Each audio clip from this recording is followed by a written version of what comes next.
Alright guys, so we are going to be doing a mount tier list for anime Vanguards, and I did already make a tier list for all the mounts in the game a while ago. That was last year, but we only had 3 mounts in the game at the time, so it was a pretty scarce tier list. There wasn't a whole lot to talk about. We only had the frog, the bear, and the Nimbus Cloud, and now that we have a substantial amount of more mounts in the game, I thought that it would be as good a time as ever to revisit our mounts tier list and make a new one.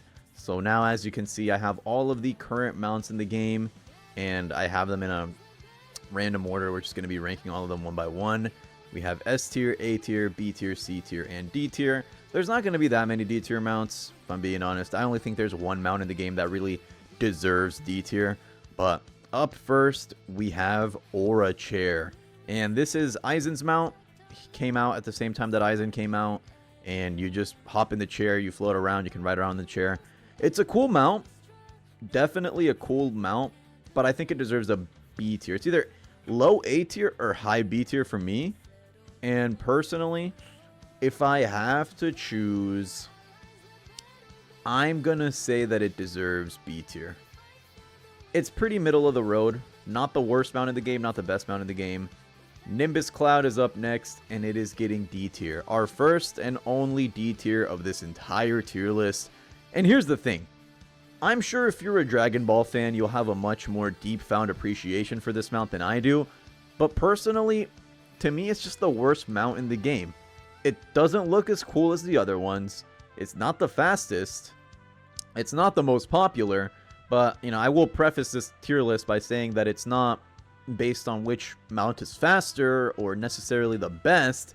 It's just what I personally think, where I would personally rank each of these, how much I like them, just how cool I think they are.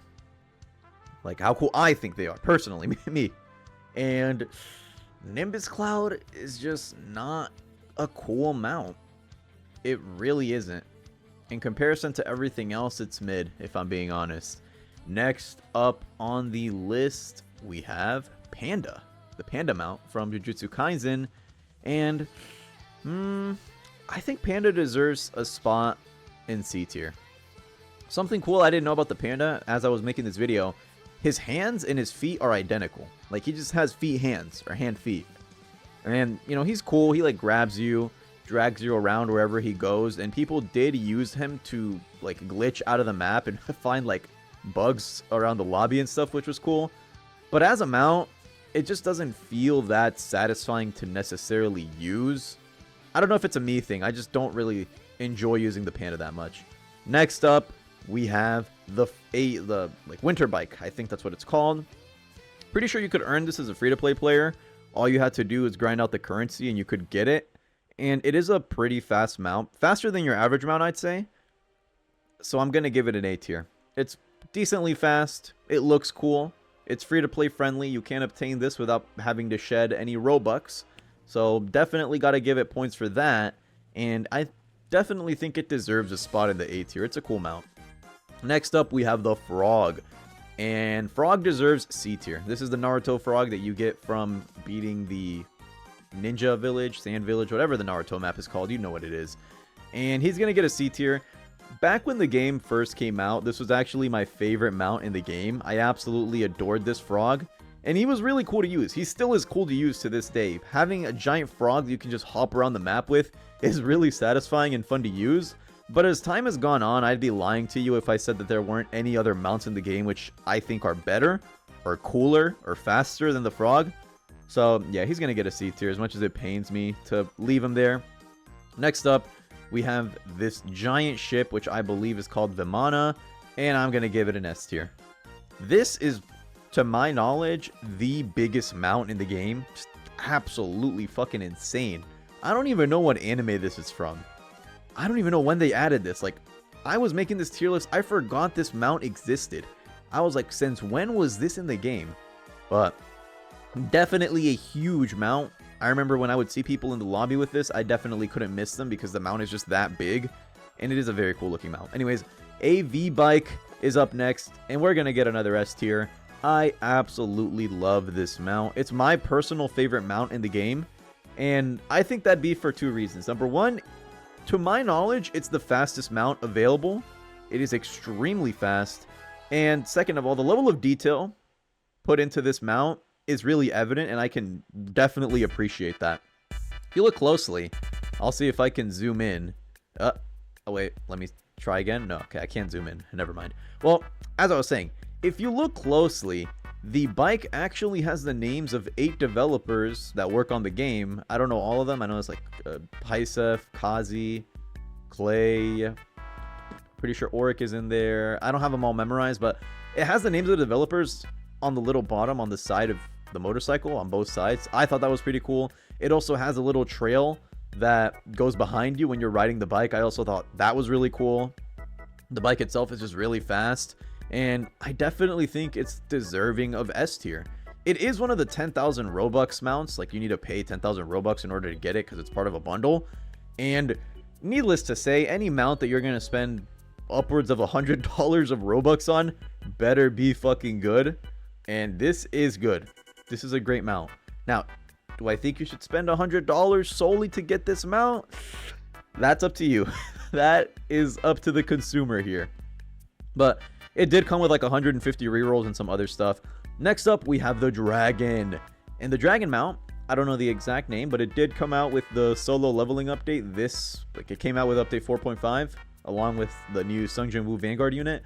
And it's a dope ass mount. You have a giant, well, it's not giant, but pretty big purple dragon that just flaps his wings and lets you fly around.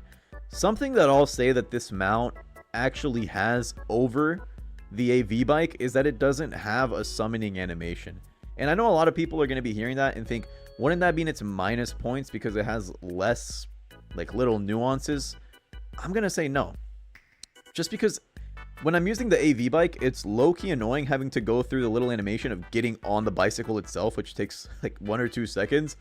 I prefer just being able to use my mount and immediately start like using it. And the Dragon, at least to my knowledge, does not have a little like getting on the dragon animation. You just summon it, and just like that, you're already on the dragon and you're riding around. That is really just a personal preference thing though. Some people might enjoy the fact that you can see your character hopping on the bicycle.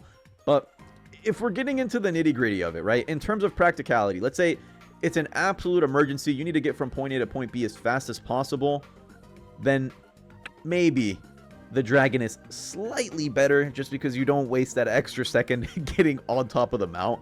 But that is such a major nitpick and non-issue that it doesn't even matter that much. Anyways, next up we have the Bear. Bear is going to get C tier, the solo leveling Bear. He was the hardest mount in the game to get on release just because he was tied to the hardest map in the game. But even then, like, if you had any evolved mythic, you could easily get this Bear. He was not hard to get at all. I say hard in air quotes just because he was the most difficult. But next up we have whatever this thing is. It's like one of the insects, another new unit that came in with the 4.5 update. He's a cool mount. He has his little wings. He flies around. Can ride around with him. And I think that is going to be our mounts tier list for anime Vanguards all the way up to update 4.5. I think I'm happy with this list. I'm going to leave Nimbus Cloud in D tier. I know that this tier list is definitely going to become outdated later on because as soon as update 5 hits, I'm almost 100% sure that we are going to get new mounts. And will I do a whole new tier list for that? Probably not. I guess if I'm running like really low on video ideas, I will, but I have plenty of things that I need to work on right now, so that's not much of an issue. Nimbus Cloud definitely going to stay in D tier. I know that they can make this a lot cooler. The Nimbus Cloud is such an iconic piece of the Dragon Ball universe. I know they can make this more cool, but I doubt they're ever going to go back and revamp old mounts just because they do want to focus their attention on making the new mounts that people have to earn or pay for look cool. And, you know, going back and fixing or like reworking a mount that's been in the game since release is probably not high on the priority list. But with all that being said, that is going to be it from me. I hope you guys had a great time. Well, I don't even, bro. I be saying my own intro sometimes and I just like forget it. I just have an aneurysm, but that's it for me. Let me know in the comments what you guys think of the tier list and where you would rank your personal favorite mounts. With all that being said, have a great day or night wherever you are. Stay tuned for more content, and we will catch you in the next one.